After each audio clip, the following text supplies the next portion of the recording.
Merci Madame la Présidente. Monsieur le ministre délégué chargé des Transports, il ne se passe pas une semaine sans que je ne sois interpellé sur les retards, incidents et autres difficultés d'exploitation que doivent subir mes administrés lorsqu'ils décident de prendre les transports en commun. Pour tous ces usagers, l'augmentation du pass Navigo de 12% l'année prochaine a un goût amer. Comment en effet justifier de payer plus cher un service dont la qualité diminue?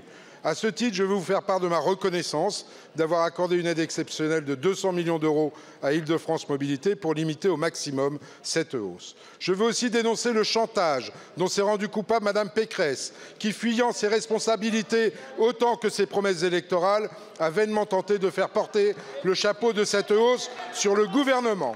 Où est le courage politique quand on réclame toujours plus de compétences en se défaussant sur l'État dès que l'on a cramé la caisse?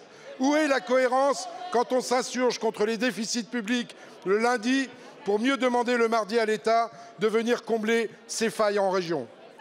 Cette hausse du pass Navigo, Madame Pécresse en est la seule et unique responsable, et si elle reste cantonnée à 12%, c'est uniquement grâce à l'État qui a aidé Île-de-France Mobilité à hauteur de plus de 2 milliards d'euros en subventions et prêts pendant la crise sanitaire, puis de nouveau la semaine dernière avec cette nouvelle aide.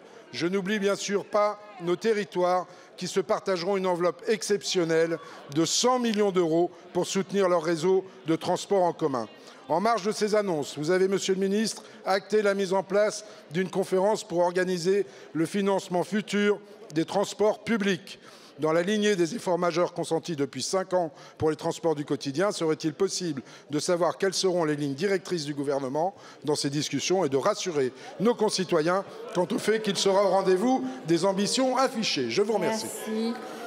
La parole est à Monsieur Clément Beaune, ministre délégué chargé des Transports.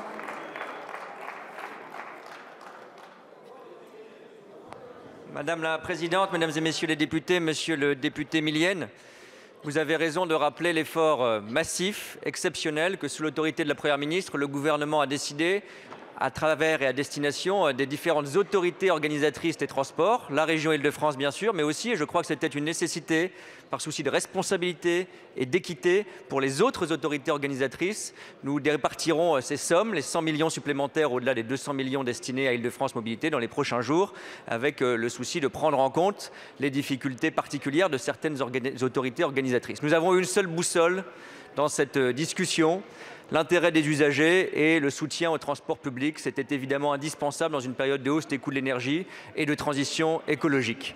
Comme vous, et vous avez raison de le rappeler, je regrette aussi que chacun n'assume pas ses responsabilités.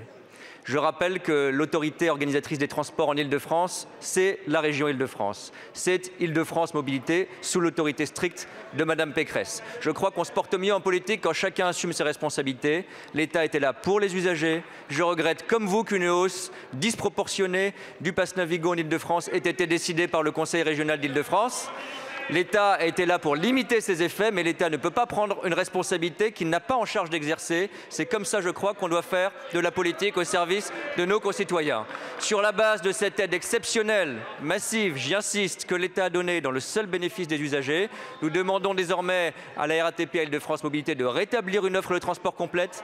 Comme vous, nous voyons qu'il y a aujourd'hui des conditions de transport qui ne sont pas acceptables en Île-de-France et qui ne sont pas justifiées. Et donc, il faudra, avec cette aide notamment, procéder au rétablissement d'une offre de qualité auquel les franciliens ont droit, comme tous les Français, dans les toutes prochaines semaines. Je le demande de nouveau à la région et aux opérateurs de transport. Et comme vous l'avez indiqué, oui, nous devrons aussi remettre à plat la question financière, pas seulement avec l'Île-de-France. C'est pour cela que l'État sera au rendez-vous de cette conférence des financements dès le début de 2023 pour que nous avancions ensemble, sans polémique, mais en toute responsabilité.